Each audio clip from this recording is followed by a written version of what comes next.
ఇంకొకటి ఇటీవల మనం ఇంకొక గృహం చూడడానికి వెళ్ళాము ఈ సిటీలోనే ఖానాపూర్ ప్రాంతంలో. అది కూడా తూర్పు గృహమే. ఉత్తరంలో మీకు ఒక భాగంలో చూపిస్తున్నాను. ఇది ఉత్తర భాగంలో ఉత్తర వాయువ్యంలో ఇలాగా కిటికీ లాంటిది ఏర్పాటు చేశారు. అయితే వాళ్ళు నిర్మాణం చేసేటప్పుడు వాళ్ళు ఏమనుకున్నారంటే ఎక్కువ కాంక్రీటు అది వాడకుండా చక్కగా మట్టి, అది కూడా మంచి బ్రిక్స్, మీకు ఆ ఇమేజ్లో మీరు చూస్తే తెలుస్తూ ఉంటుంది. అది రెడ్ కలర్లో బ్రిక్ లాగా ఉంటుంది. అది అంటే దాని నిర్మాణం కూడా చాలా కష్టమైన ఇది ఉంటుంది. అంటే అన్ని చోట్ల జరిగేది కాదు. కొన్ని మన ఇష్టంతో ఏంటంటే ఈ కాంక్రీట్ కాకుండా కాస్త పాత పద్ధతిలో రెడ్ సిమెంటు కాకుండా మట్టి బిళ్ళల్ లాంటివి, ఒక దిమ్మల లాంటి దాంతో వాళ్ళు కన్స్ట్రక్షన్ చేస్తున్నారు. అంటే ఇంత జాగ్రత్తగా ఉంది ఫాలో. ఇవన్నీ ఎట్లా ఉంటాయంటే ఫాలో అయ్యేటప్పుడు పరిపూర్ణంగా అయితే మనం ఇచ్చినట్టు జరుగుతుంటే ఇబ్బంది ఉండదు. మధ్య మధ్యలో సొంతంగా నిర్ణయాలు తీసుకుంటే మాత్రం ఇదిగో ఇలాంటి మిస్టేక్స్ ఉంటూ ఉంటాయి. ఇక్కడ చూస్తే గమనిస్తే సాధారణంగా ఉత్తర వాయువ్యంలో ఎప్పుడు కూడా విండో అనేది మనం ఏర్పాటు చేయకూడదు. విండో కావచ్చు, డోర్ కావచ్చు. మనం ఇంతకు ముందు కూడా చాలా వీడియోలో చెప్పడం జరిగింది. చాలామంది ఉత్తర వాయువ్యంలో ఒక కామన్ టాయిలెట్ కోసం డోర్ ఓపెన్ చేసి బాత్రూమ్ అది ఏర్పాటు చేస్తున్నారు. అది మంచి పద్ధతి కాదు అని చెప్పి మనం చెప్పడం జరిగింది.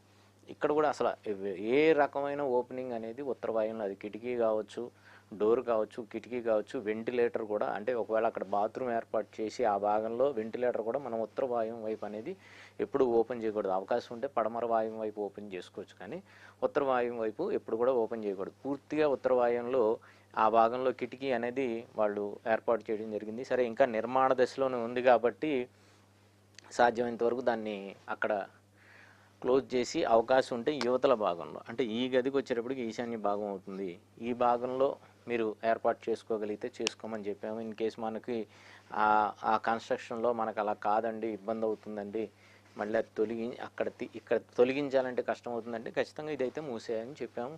దీనికి ప్యారలల్గా కావాలంటే ఈ భాగంలో, అంటే పడమర వాయువులో వాళ్ళ కిటికీ లేదు, ఆ భాగంలో కిటికీ అనేది ఏర్పాటు చేసుకోమని చెప్పాము. కాబట్టి ఈ విధంగా నిర్మాణం జరిగే ముందు కనుక మనం ఫస్ట్ ప్లాన్ తీసుకున్న దగ్గర నుంచి ఒకవేళ సిద్ధాంతం దగ్గరికి వస్తే ప్రతి క్రమంలో కూడా మీరు చేసే పనికి గనక సంప్రదిస్తూ ఉన్నారనుకోండి, ఇటువంటి మైనస్లు అనేవి జరగకుండా ఉంటాయి. ఎందుకంటే ఇది లేకుండా ఉండటం అనేది అక్కడ వెంటిలేషన్ అనేది ఇబ్బంది అవుతుంది. లేదు తీసి మళ్ళీ ఇది చేద్దామన్నా ఖర్చు అవుతుంది. కానీ కొన్ని చోట్ల ఇట్లా తీయడానికి కూడా వీలు కాని పరిస్థితులు ఏర్పడుతుంటాయి. సో ఇన్ని రకాలుగా మనం నిర్మాణం చేసేటప్పుడు కనుక ఆలోచన చేయకపోతే ఈ విధమైన ప్రాబ్లమ్స్ అనేవి వస్తూ ఉంటాయి. కాబట్టి ఎవరన్నా నిర్మాణం చేసేటప్పుడు ఓన్లీ బేసిక్గా తీసుకునే ప్లాన్ కాకుండా, సరే అందులో ఉండే విండోస్ కావచ్చు, డోర్స్ కావచ్చు ఫాలో అవుదాం అనుకుంటారు. కాకపోతే నిర్మాణం చేసేటప్పుడు ఏమండి ఈ ఒక బెడ్రూమ్కి, ఎందుకంటే చాలామంది నేను ఈ మధ్య వెళ్తే మనం ఇచ్చిన ప్లాన్లో ఒక బెడ్రూమ్కి 2 విండోలు, 2 ఎందుకండి వెనక వైపు వద్దనుకుంటున్నామండి, ఇటువైపే పెట్టుకోవాలనుకుంటున్నామండి, ఒకవైపే పెట్టుకుంటాం ఇంకోవైపు పెట్టుకోండి, షెల్ఫ్కి విండోకి లేకపోతే ఈ భాగంలో పెట్టుకోకూడదు అనే దానికి అక్కడ సంబంధం లేదు. ఖచ్చితంగా క్రాస్ వెంటిలేషన్ అనేది ఉండాలి. ఇదే సింపుల్గా చెప్పాలంటే ఇది వాయువ్యం గది అనుకోండి, ఇది నైరుతి గది అనుకోండి, ఈ భాగంలో ఒక విండో పెట్టుకోవాలి, ఈ భాగంలో ఒక విండో పెట్టుకోవాలి.